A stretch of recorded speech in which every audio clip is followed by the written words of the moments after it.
The purpose of our video here is to teach you how to use the utility billing online pay system.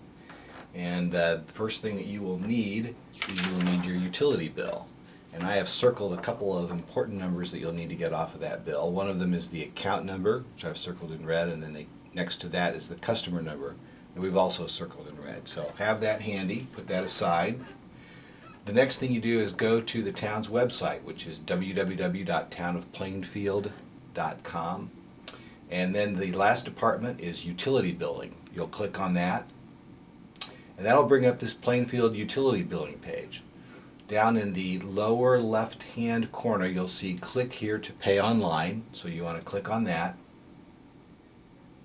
That will take you to the Plainfield self-service page. Now, if you're a first-time user, which we are for this demonstration, you want to come over here to the left-hand side to this bar that says Citizen Self-Service, and you're going to want to click on that. What we're doing is we're creating a user ID for ourselves, and that's where we need to go to do that. If this is your second or third time here, you've already created a user ID, you can go over to the upper right-hand side of the page and click where it says Log In, and that will take you to a page where you can log in using the user ID that you've already established. But before we move on, let me just note a couple of helpful hints here. You must allow pop-ups in your browser in order to complete the payment process. If you're not familiar with pop-ups and blocking pop-ups, don't panic at this point. Just go forward with this.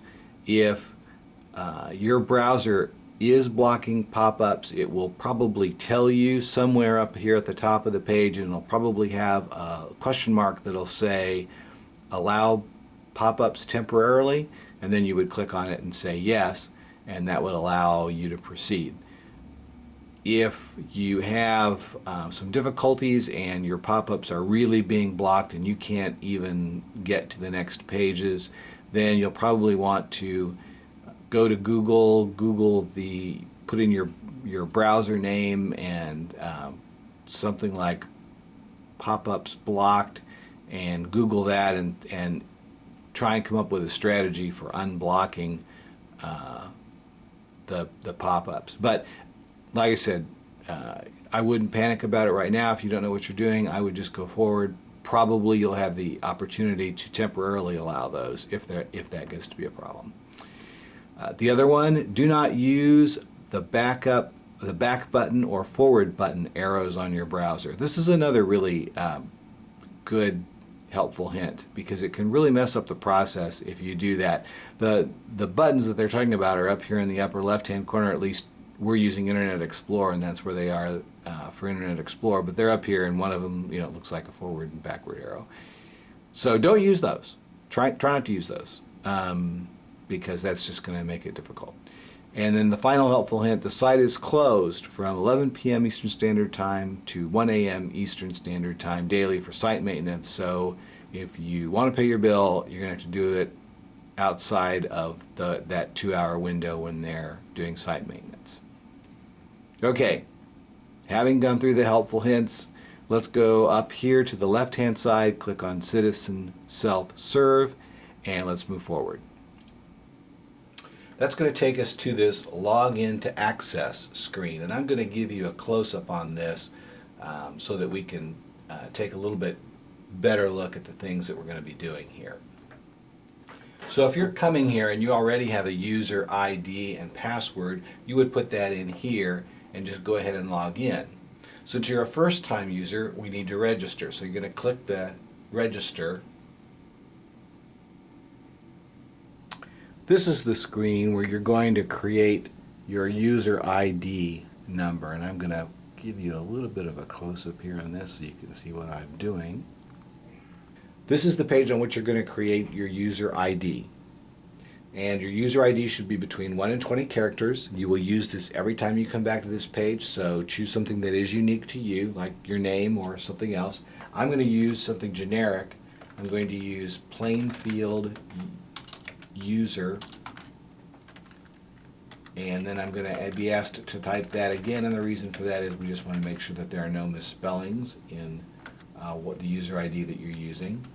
Then you're going to be asked to have a password for your user ID, a password for your account, and that should be between 8 and 15 characters. I don't need to lecture you on the importance of choosing a unique password when you are on a financial website. You know that. So the password that we're going to happen to use here is going to be kind of generic and not personal, but for demonstration purposes, we're going to use Plainfield 46168.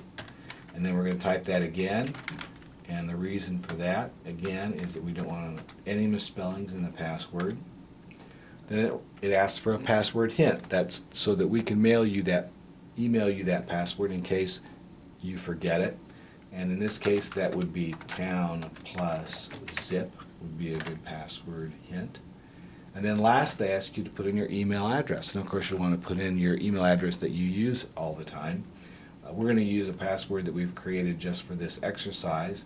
It's called fakeplainfielduser@gmail.com. Below that, you'll see a series of 4 numbers in a gray box, and you'll want to enter those into the box below. And the reason that we ask you to do that is to verify basically that you're human, that you can see and recognize those characters. This helps prevent automatrons from coming in and creating user IDs. So you'll want to enter the numbers that you see. The numbers on my screen are 5567, so that's what I'm going to enter, 5567. You should enter whatever numbers you see on your screen, and then you click Save. So now it takes you to this announcement page, which there are no announcements right now. This would advise you of anything that you need to know. But the thing that we want to do now is that now that we've created this for ourselves, we want to pay our utility bill. So you find that over here in the left-hand column under Utility Bills. So let's click on Utility Bills. And that will take you to this utility billing page where you will, and there's a lot of fields here. There's account number, address, name, but you notice that in red it says up here the only entry required is the account number and the customer ID number, which I showed you earlier from your bill. So we're going to get that bill out again and show you that the account number is right here, the customer ID number is right here. So we're going to enter those numbers. The first number for us, and of course you'll put in your own information, but for us it's 900000 for the account number, and then the customer ID number is 55555. Now if you'd like to, you can click Remember My Search Criteria so that your computer will always remember that, and then you click Search. Aha! And so you see that it came up with our customer name, which is a Plainfield customer, and our address. So the computer has all of that in its system. And now what we want to do is we want to go over to the far right hand corner where it says Manage Bills. So we're going to click on that. So this takes us to where we can pay our bills. It shows our outstanding bills when we only have one, and that gives us the bill number, the pay by date, the charges, and the balance due. And since so we're going to pay that bill, so we're going to go over here and click Pay. That takes us to this page where the headline says Pay Bill. It gives a bill description of the utilities. The bill number again states the balance is $34, tells us what the balance due now is, and it asks us what we want our payment amount to be. In our case, we're going to pay this whole thing right here, so we're going to leave it at $34.01, and we're going to click Continue.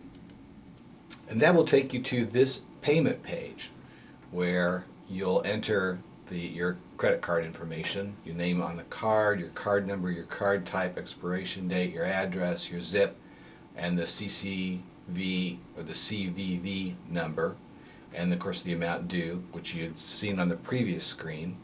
And then when you have all that filled in, you'll click Submit Transaction, and your bill will be automatically paid.